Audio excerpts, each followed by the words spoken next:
For all your photo, video, and voiceover needs, check out the fine folks at Blueberry Productions.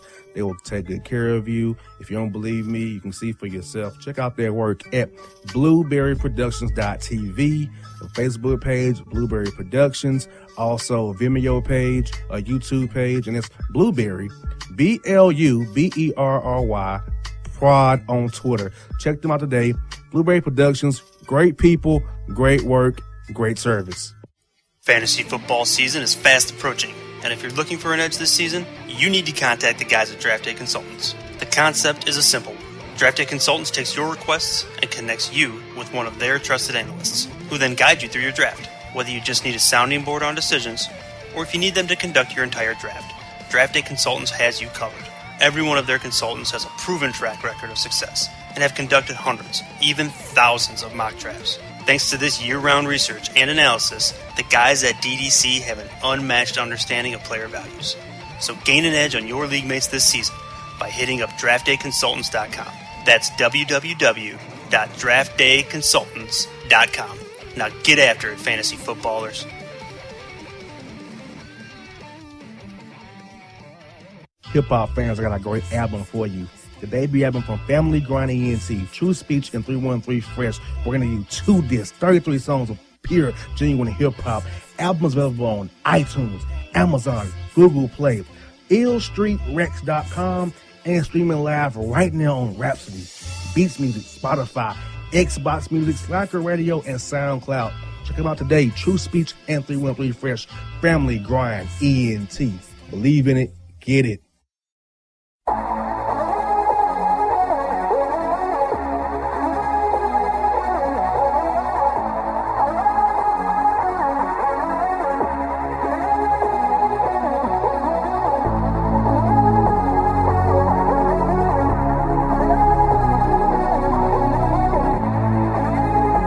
To a special edition of True Speech Thursday, 2015 NBA Free Agency Frenzy. That's what we're going to call it today, because speech, dog, there's so much going on in the NBA, dog.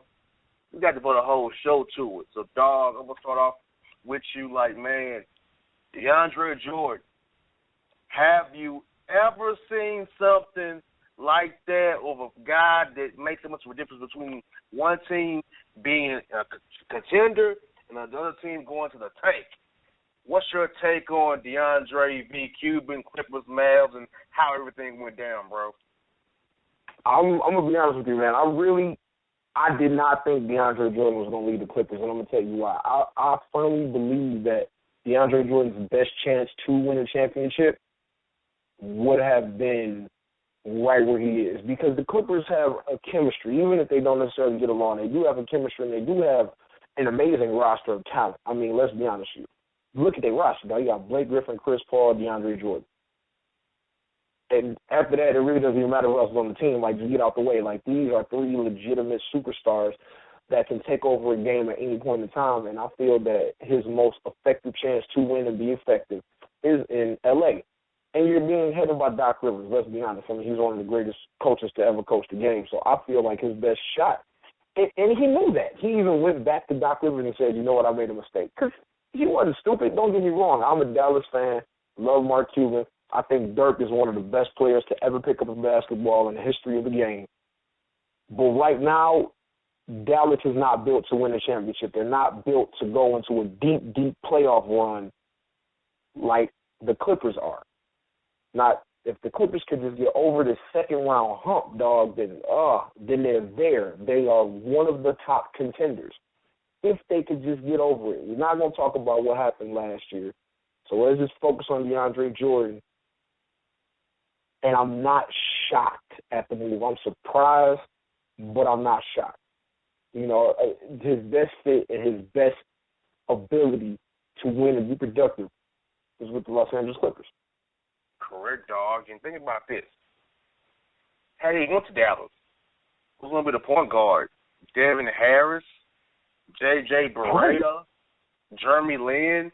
You're leaving Chris Paul, who sets you up perfectly for your lobs and your pick and rolls, and who was going to do it for you in Dallas? And do you really want to be? Gone. He's in Indiana now.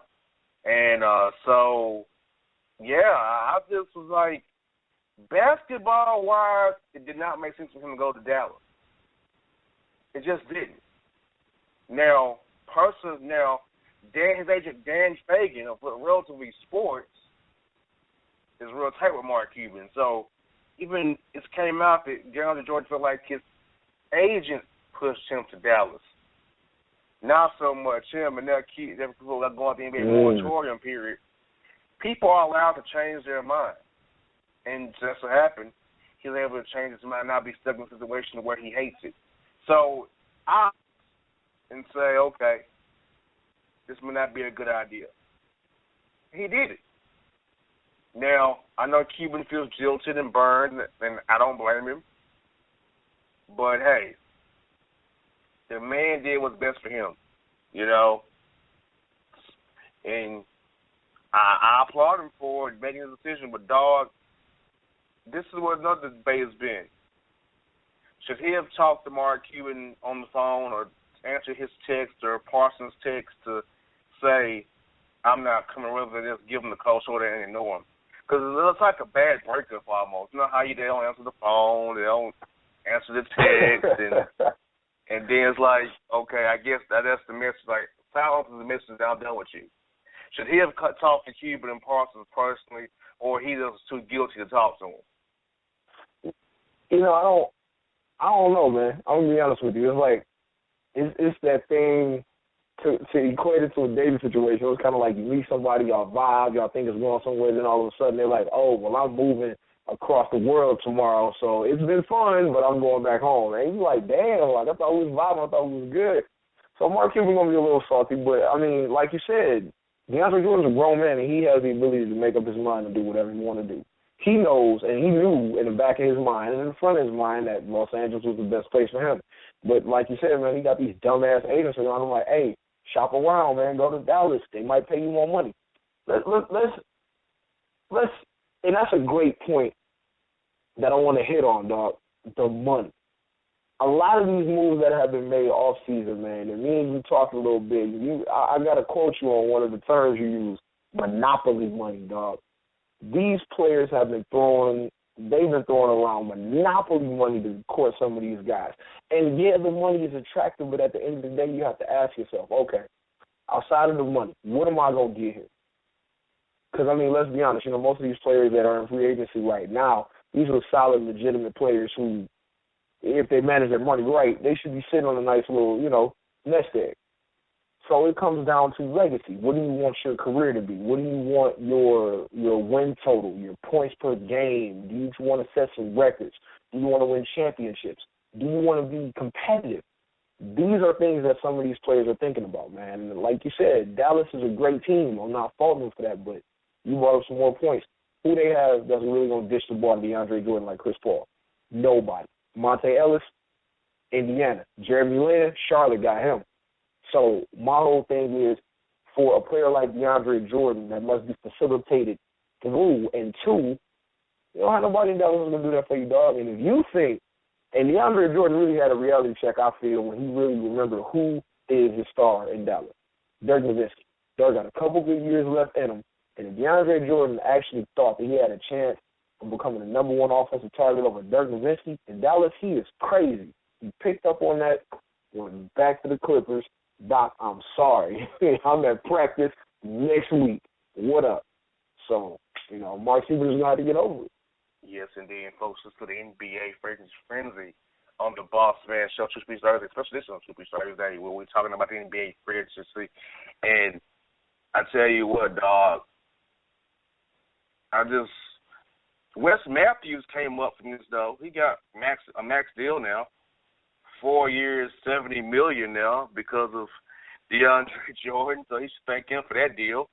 So Wes Matthews came up tonight, and the Mavericks have traded for Zaza Pachulia, a guy who played for the Hawks and the Magic and the Bucks. So the Mavericks are trying to save face a little bit here by getting Zaza Pachulia from Milwaukee for a second-round pick. How do you like that for them, dog? Zaza Pachulia. who made that deal, dog? Like, that's all I want to know. Who inked that deal? Somebody tell me, dog. Zaza Pachulia. For real? Yeah. Zaza Pachulia. Somebody should have gotten fired. Hey, when you trying to save face, you'll do some stuff. And obviously, Zaza Pachulia is their option right now for the Spurs. And staying in the state of Texas, people on the NBA Frenzy Show on the Bossman Radio Network here, LaMarcus Aldridge leaves the Portland Trail Blazers, takes a 4-year, $84 million deal to go to the Spurs from the Blazers. 4-year deal, which we guarantees Popovich will be back.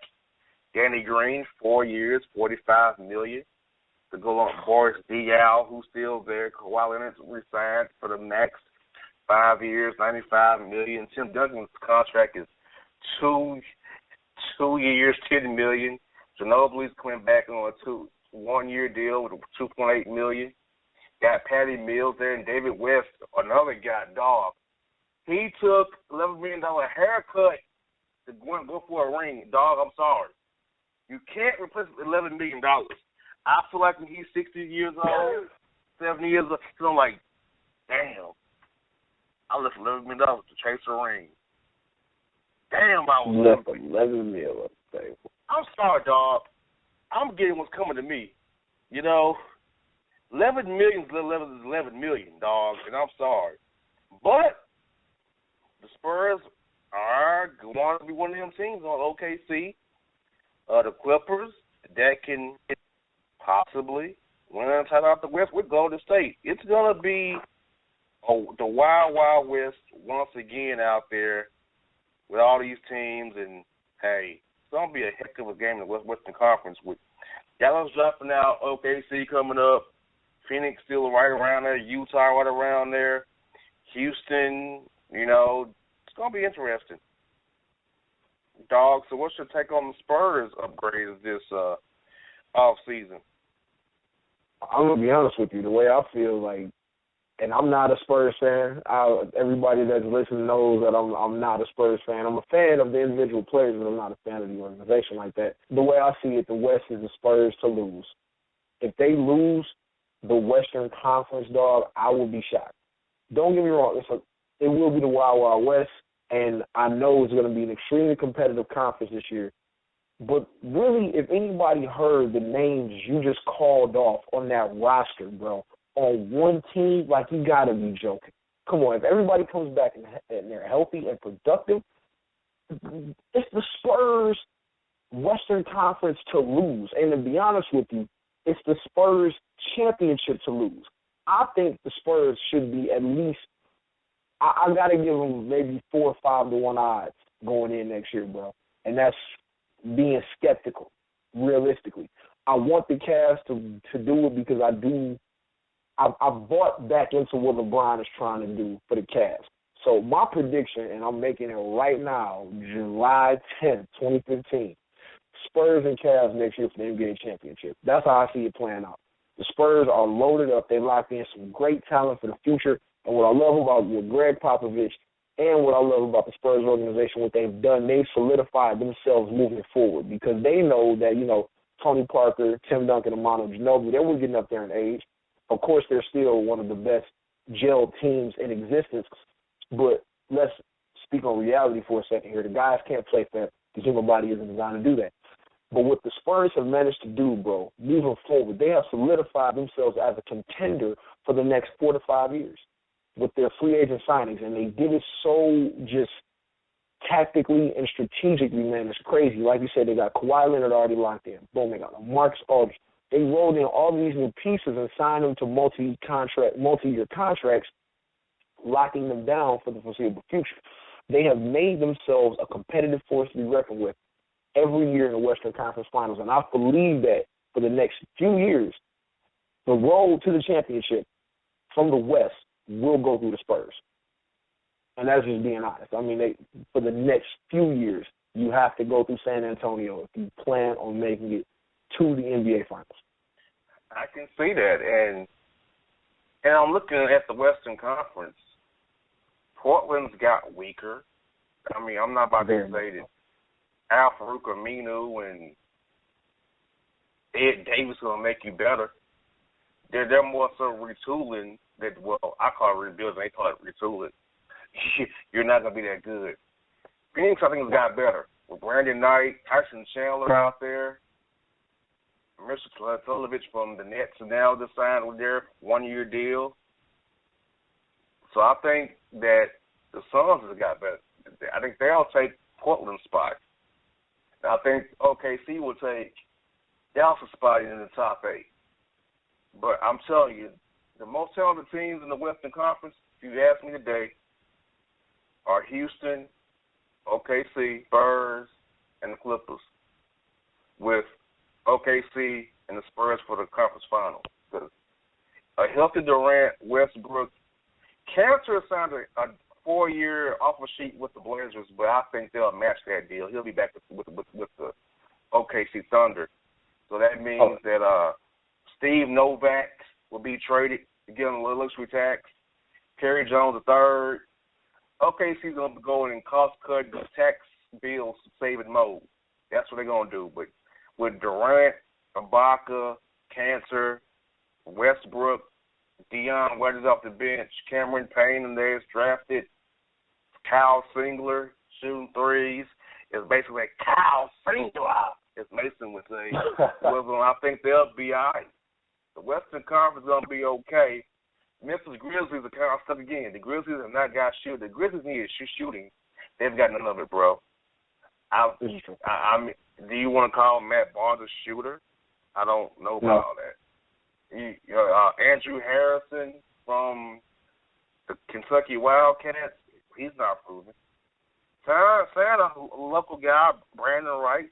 Gasol is back on his max deal, but the Grizzlies still lack shooting. Still lacking that important thing, shooting. And you need that. The Lakers got Roy Hibbert, Brendan Bass, Lou Williams. Okay, you got D'Angelo Russell, but dog, there's a glut at guard now. Nick Young and Lou Williams do the same thing. Come on now. You got Jordan Clarkson and D'Angelo Russell kind of do the same thing there. Then you have to throw in the Mamba Kobe Bryant. So somebody's going to be unhappy here unless you're going to play small. So there's a glut at guards for the Lakers right now. With Bass and Hibbert up front. The Jordan Hill signed with the Pacers today. So, once again, the Lakers are making confusing moves. They make no sense, bro. And they drafted Larry Nance Jr. and another forward. So I'm like, I don't know, dog. What some of these teams doing right now? I don't get it.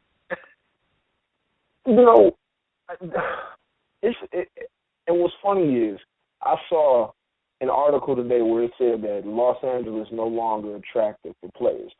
And I thought about it. I'm like, wow, when did we ever in life think that the Los Angeles Lakers organization would no longer be attractive for a player to play? And then it hit me, dude. It really did. I've been thinking about it ever since I saw that article.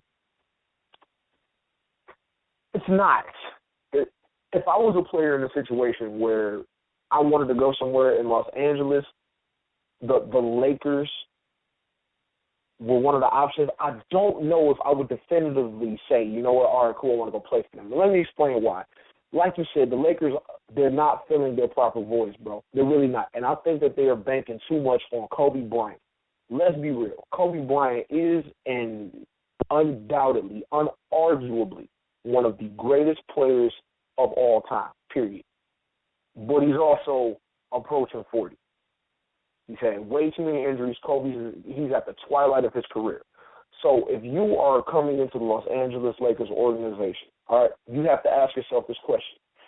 Are you going to be focused more so on running your offense and your team through Kobe Bryant, or are you going to be focused on me and the rest of the young guys here that want to play and we want to win and we want to compete? Because that would show me where your focus is. The Lakers' focus right now, I don't believe it's on development of a solid core group of guys that can perpetuate that team to be competitive in the future, because let's be honest, for the next year or two, they won't be. I don't see it happening at all. But what I see is they're still trying to hold on to this notion of Kobe Bryant, the great. Don't get me wrong, Kobe is still an extremely dangerous player, but let's be honest, who knows if we're going to get another 2 full seasons out of Kobe? Nobody knows. So as a player, I have to ask myself these questions. What's going on in Los Angeles? And as I see their signings, and as you just went in detail with, I don't know where their organization, I don't know where the organization is headed. You know, and then I saw another article that said Kobe is not the problem that's scaring away players from signing with the Lakers. It's the organization itself. And with these signings, I would have to agree, because if I'm going into a situation with the Los Angeles Lakers and they're talking a multi-year deal, all right, I want to know, what are your plans for the future? Do you just plan to have me here just to be a piece, or are you going to add pieces? Are you going to bring me players that I need? Are you going to build a team that can be competitive? Because I'm coming here because I want to win. I don't want to be here and be productive and be on a losing team. That's counterproductive to me and my legacy and what I want to leave as a player. So I have to ask the organization these questions. And if I see some of the moves that they're making right now, I'm not confident if I want to trust my career to an organization like that. I don't know. That's like me signing with the Knicks. I don't know what the Knicks are doing. I have no idea what the Knicks are doing. Just like I don't have any idea what the Lakers are doing. So that's my thought on Los Angeles right now, bro, is the organization. It's the organization and where their focus is. And I think that they need to shift focus, and I really think that they need to get a core group of guys in there. I think that they have some assets to build around, and they do. You know, if the pick from last year comes back and he's healthy, cool. Randall, if he comes back, he's all right. The pick from this year, you know what I'm saying, dynamic young kid, I think he's going to be great. But at the end of the day, like our conversation about the draft, how are they going to develop these players? What is their developmental plan in place for their young guys that they have right now? Because they have some top talent. You know, if they want to just trust that Kobe's going to help lead these guys to be competitive and help develop their game, I hope it works out. But if they're thinking that Kobe Bryant is still going to come in and be the floor general, going to be the coach, going to be the dynamic player and outstanding, you know, individual, I don't know if Kobe got that much in him left. I don't know if he just has that much in the tank. So my question is, what are the Lakers doing? And that's why people don't want to come here, because I don't think anybody can answer that question. Yes, indeed. And we're talking NBA free agency right here on the Bossman Show. Free agency frenzy, talking about all the moves that they've made. Dog, let's not forget, Byron Scott's hard to deal with. You know, he's been fired from New Jersey, New Orleans, and Cleveland. And he had problems with Nick Young and Carlos Boozer last year. I mean, at one point, I look at Byron Scott, you're on your fourth job. There might be a problem with you, too, you know? Like, come on now. Yeah. Common denominator, you know, hell, Byron Scott might be an a-hole. You know, and like you said, like, let's just be real about it, okay? Let's just take it for the word. So the Lakers will probably start Russell, Kobe Bryant, Roy Hibbert, Julius Randle, and a mystery man at the 3. Could it be Nick Young? I mean, do you want to throw him there? Lou Williams come off the bench, but like, who is their 3? You know what I'm saying? I don't know who that 3 man is. Let's just want to make Kobe Bryant your 3. So that's a great hole at the 3 position. Okay, off the bench, Nick Young, Lou Williams, point guards, and so what happens to Jordan Clarkson? You know, Brandon Bass off the bench to sub with Randall, and then I guess Larry Nance Jr. I mean, see, the roster's flawed. I mean, they should just tank, because this is what happens. If their pick falls in the top 3, they keep it again. So they should tank for that. If it's outside the top 3, it goes to Philadelphia. They should tank one more year. I know it's maybe Kobe Bryant last year they don't want to take, but they need to think about the future of the franchise, not trying to sell tickets for Kobe Bryant last year. You know, and part of this is their fault too. They overpaid him. His thank you gift contract, they overpaid him. So that's on the Lakers. The Lakers have screwed the Lakers themselves. No one to blame but themselves. And that was my whole point, dog. Like, what's the organization doing? A lot of people saying it was Kobe, but, you know, it was so many reports of people coming forward saying, no, it's the organization. And I don't think that they know what they're doing right now. You know, and Roy Hibbert, that trade, I'm not confident in that trade, bro. I just don't see how. Okay, Roy Hibbert as a player, great big man. He's a legitimate center. He's a solid big man. All right, cool. You put him out there in L.A., bro. How is he gonna balance out? You know what I mean? What is his definitive role gonna be? Is it gonna be that old school type of 1-2 punch, you know what I'm saying, Shaq and Kobe type deal? Because I don't think Roy Hibbert is as dynamic of a player as Shaquille O'Neal was. As a matter of fact, I know he's not. I need to see production from Roy Hibbert because I'm going to be honest with you. Last season, I wasn't impressed. I just don't know where he's going to be mentally. I don't know where he's going to be physically. So this Roy Hibbert thing is, I'm on the fence about it. I think it's a good move for Roy because obviously, I don't know what Indiana's doing, but I think it's okay. I just don't think it's going to be very fruitful. I just don't see it. I don't know. But let's be honest. I mean, look at the Lakers' big man track record over the past couple of years. Andrew Bynum was there way too long. I don't know why they put up with his nonsense as long as they did. All right? And what, Dwight Howard after that? Come on, man. I just don't see the Lakers being able to facilitate and keep and nurture a true big man and run an offense through the big man. Or, hell, even let a big man do what a big man going to do. I just don't see it. So I don't know how that's going to work out, man. Yeah, the Lakers, once again, we just don't know about the LA Lakers and the Knicks. Like, they missed out on Greg Monroe, who went to Milwaukee, signed Robin Lopez, and then you signed Kyle O'Quinn for the Orlando Magic, signed Lance Thomas today, lost J.J. Jackson-Smith to the Orlando Magic on a one-year deal. I mean, I just don't understand what the Knicks are doing. I mean, I get you're trying to build, and Derek Williams, another guy they signed from the Kings. I mean, like, I just don't understand. I don't get it. I just don't understand what they're doing. Like, none of these moves make sense. It's like they're making moves just to make them and hoping one of them hits a home run. Like, yeah. Robin Lopez? Really? Well, I believe the Robin Lopez move was a save face because they knew they effed up and didn't get Greg Monroe. So they was like, okay, we need a big man. Who's on the board? Robin Lopez. Let's do it. That's the only way that true rationale could have worked out. Like, I swear that's the only way I see that going on in my mind. They know, let's be honest. Robin Lopez and Greg Monroe. I'm taking Greg Monroe 10 times out of 10. No questions asked. Greg Monroe's a much better, much more effective big man than Robin Lopez. Robin Lopez rules left over. Just being honest here. The only move that I really see making is Aaron Aflalo because him and Melo played great together when they was out in Denver, so Melo was probably like, look, Aaron's on the board, give me my homeboy. Cool. I think he's going to work out great.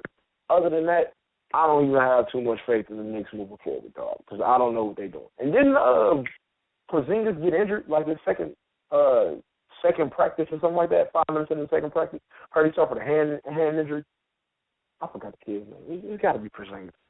I don't even know why they drafted him either. But, I mean, just moving forward, I'm confused about what the Knicks are doing, and I'm extremely confused about where the direction Phil Jackson is headed in. And I've never been confused about decisions by Phil, but this is just like, this is all new to me. I don't know what Phil's doing. I can't get inside of any of these moves. I don't understand the rationale behind them. Like I said, Aaron Aflalo makes sense. Robin Lopez, because Greg Monroe was gone. They knew they couldn't get him, so they were like, all right, well, we need a big man. Let's go grab him. Other than that, dog, the Knicks are going to have another terrible season. That's how I see it playing out. They cannot compete in the Eastern Conference with any of the other teams right now that are stacked. That's just me being me, and that's my opinion on that. Yeah, the Knicks are looking at the lottery once more. The Knicks are going down. And yep. We're going to take it to your Detroit Pistons, bro. Joel Anthony back on a 2-year deal. 2 years, $5 million. Reggie Jackson, 5 years, $80 million. Well, I don't know about that deal. What are your Pistons doing, man? I don't understand. Another team I just don't get. What's going on? I don't know. The draft, the Pistons do this, man. I swear they must take advice from the Lions, dog. They know how to take you on a roller coaster. They get you up with a halfway decent decision or a good string of wins, and then they just plummet you back down to earth, and you realize, I don't know what the hell they doing. So, draft time, all right? I said, okay, cool. I'll take that draft. So I'll take Stanley Johnson. I'm glad they didn't F up even worse. So I'll take Stanley Johnson. That is a great pick, great talent, great kid. I like that pick. But then free agency rolls around, and it all came tumbling down, dog. I don't know what Van Gundy is doing. Why are we giving Reggie Jackson so much money, dog? I don't know. 5 years, 80. What you call it, bro? Monopoly money, man. Giving this dude monopoly money. There's so many voids that we need to fill that $85 million could have attended to. Instead of giving it all to Reggie Jackson, 5 years. This is our long-term future plan. Reggie Jackson is our long-term goal, really. That's what we're going to build a team around. 5 years, we're going to top $85 million. For 5 years. I don't get it, dog. I don't get it. Stanley Johnson was a great pick, and then they start doing all these ridiculous signings, bro. I'm so lost with the Pistons. I don't even know what to say. Van Gundy to me is just like Phil Jackson. I never questioned him before, but now that they give me these positions, I just don't understand the rationale behind half the stuff they do. I'm lost. I think we all lost on what they're doing. I was like, what? I know you traded not to get rid of him, but come on, for real though? Like, seriously, for real? Think like, Reggie Jackson. Okay, see, offered this guy 5 years and $60 million. You trumped that by $20 million altogether. You trumped it by $20 million. Like, seriously? I wouldn't have gave him 60. I would not have gave him 60, bro. I swear I'd have gave him like 5 years, 48 at the most, and that's being generous. That's straight up being generous. I'd have gave him somewhere around 8.5, maybe 9 a year, and that's being absolute generous. People don't want me to be a negotiator. They don't want me in a bargaining room, dog, because there'd be a lot of people pissed. I'm like, bro, what have you done for us so far? And I would really just sit there and wait for the answer to that question. And it's a rhetorical question because we all know what he's done. Nothing. You really, I can't believe he went in this meeting and said, I think I deserve this. No, you don't. No, you don't. You haven't produced anything tangible, nothing solid. No win, no all-star appearance. What have you done since you've been here to demand $85 million? He has the best agent in the world, dog. I swear, Reggie Jackson got the best agent in the world. There's no way I'd have gave him $85 million. I would have gave him half that at most. Crazy. Yes, indeed. In Milwaukee, like I said, they traded for Jaza Pachulia, but they did some at the draft that got on my nerves. Like, why did you give up a first-round pick for a backup point guard in Revis Vasquez? I still don't get that move. But they got Greg Monroe. Jabari Parker's coming back off of the injury. That's like adding a free agent. Chris Middleton got max money, 5 years, $70 million. So the Bucks here starting to build some up there in Milwaukee. Jason Kidd getting the job done. We thought he was like crazy going to go from Brooklyn to Milwaukee. Maybe he was onto something. There was an Asian team in Brooklyn. They wasn't going to compete. He can build something in Milwaukee now. And look here, they got a big man, a pillar, Greg Monroe, and look like they might be on the way, man. Look like the Bucks maybe a solid team in the Eastern Conference. Not quite a contender, but a solid playoff team in the East. Maybe a 5 or 6 seed, maybe. What you think about the Bucks move so far? I think the Bucks so far have probably had the best offseason out of the entire NBA. And I stand by that statement. I think they easily have one of the best, most productive And I'm not saying the biggest signees. I'm not saying the biggest superstars because none of that means anything to me. I'm talking about basketball moves, seeing voids, filling those voids with quality players, building a team that I think can gel together and get a string of wins going and be productive and have a productive season. When it comes to basketball moves, bro, I can't think of a team offhand, and I could be mistaken, but right now I cannot think of a team offhand that has had better off-season moves, move by move, sign by sign, than the Milwaukee Bucks. I predict them to go 50 to 55 wins this season. If they can gel together and get a solid chemistry going, bro, I think they got a great group of young guys that can play together for a couple years. I think they have, on paper, not everybody, before I get a whole bunch of emails and tweets and all of that, and, oh, my God, you're saying the Bucks going to take it? That's not what I'm saying. On paper, right now, I think Milwaukee will go 50 to 55 wins. I wouldn't be surprised. Mars in the air, plus or minus 4 or 5 games. I think that's a pretty solid season. And like you said, I can see them being a 5 or 6 seed, bro. I really can. I think they got some competitive players. They got some hungry guys. You know, they have some young guys, energetic. They go run the floor. I mean, what you call it, A 2.0, dog. I think they're going to run the floor. So I'm excited to see some Bucks games this year. And who has ever said that they're excited to see Milwaukee? Ain't nobody said that since Ray Allen was up there. Michael Redd days. Exactly. And right here in our own backyard, the Atlanta Hawks said they told DeMar Carroll straight up and down, look, they said it's either you or Paul Millsap, and we feel like Paul Millsap is more important to what we do than you. He went to Toronto and got a 4-year deal worth $60 million. Another overinflated deal. DeMar Carroll, I mean, I like him as a person. I don't think he's $15 million player, if you ask me. But Paul Millsap, dog, he's getting $19.3 million, almost a max deal for Paul Millsap. Kidding me? Would you call Paul Millsap a max player? And if he's getting $19.3 million, I hope it's free agent after the end of the season at $12 million. What's he going to command this offseason if you're giving that and Paul Millsap $19.3 million and you're Coach Bud and all?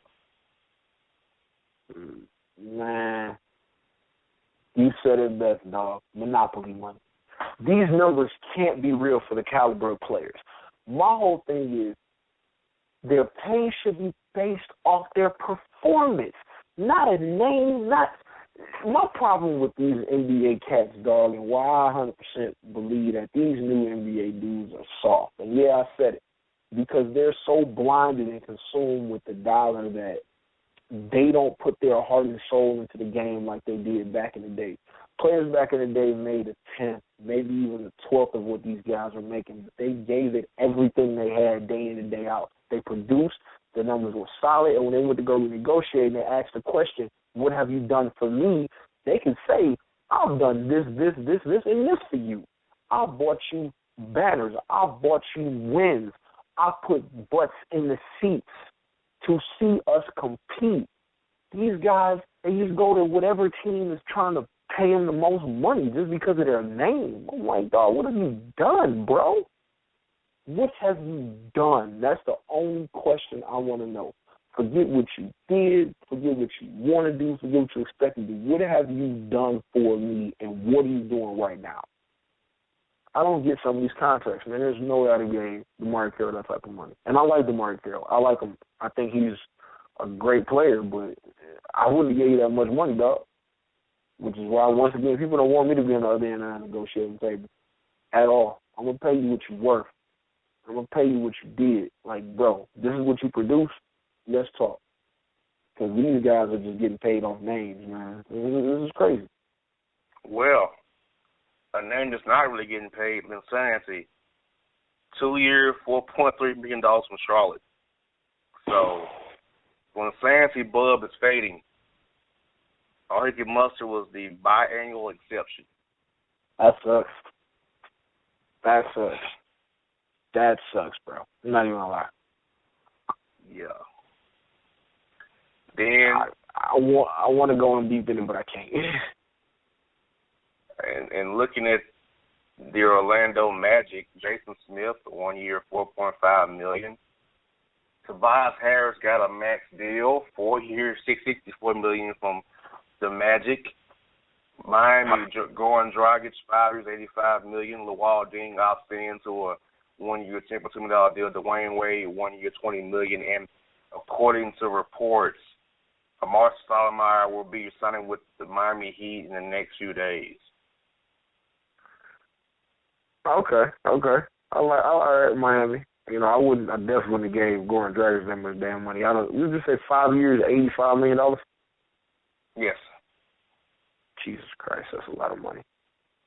See, I mean, this is the TV contracts came in, they extended the salary cap.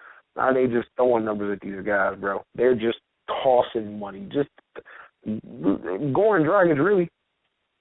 I think he's a great player, but no, I'm not giving him 5 years, $85 million. It's not gonna happen. It's not gonna happen. So I'm confused about what Pat Riley was thinking with that. But I mean, I guess with this new market, you know, players want to be competitive. But once again, I have to ask: do you feel that Goran Dragic is worth that much money? Like, if I was in a room, I would ask him, do you feel that your play and your productivity has warranted this type of money? Now, Goran Dragic is great. I'll give him that. He ain't amazing. I wouldn't watch a Heat game to see what Dragic is going to do. It's like, no, dog, come on, man. D-Wade, why he signing a 1 year deal, I get it. I understand it. He doesn't have too many good years left.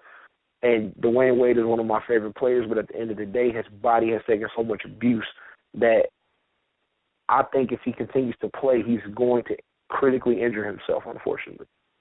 But that just goes to show that his caliber of heart, you know, because he knows he's hurt. D-Wade knows he only got a couple years left, if that. Because, you know, hell, he's going to have more injuries than, I don't even know. Him and D-Rose might be running neck and neck, but 1 year, $20 million, I don't have a problem with that. Because Dwayne Wade remains loyal to the Miami Heat.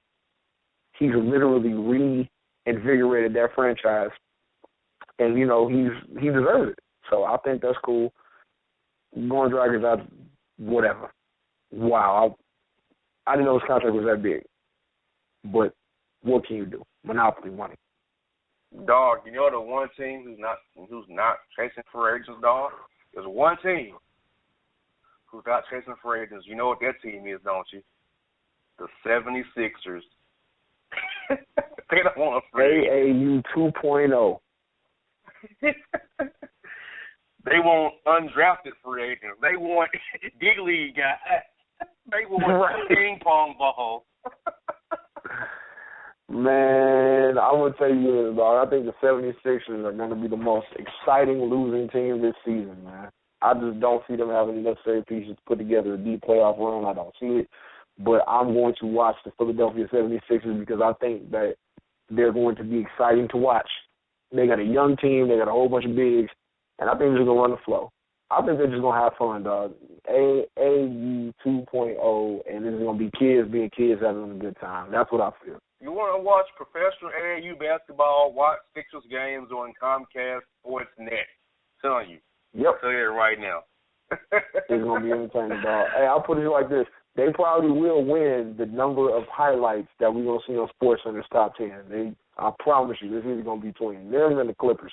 Yes, indeed. So, folks, I tell you what, me and Speech has broke it down for you. The NBA Free Agent Frenzy 2015, the moratorium's over. So I hope you got what you need tonight from this show, and we'll keep it coming. And next week, I tell you what, we may have some more for us if the moves don't keep happening, dog. We got a few more weeks of moves coming. So the first wave isn't over.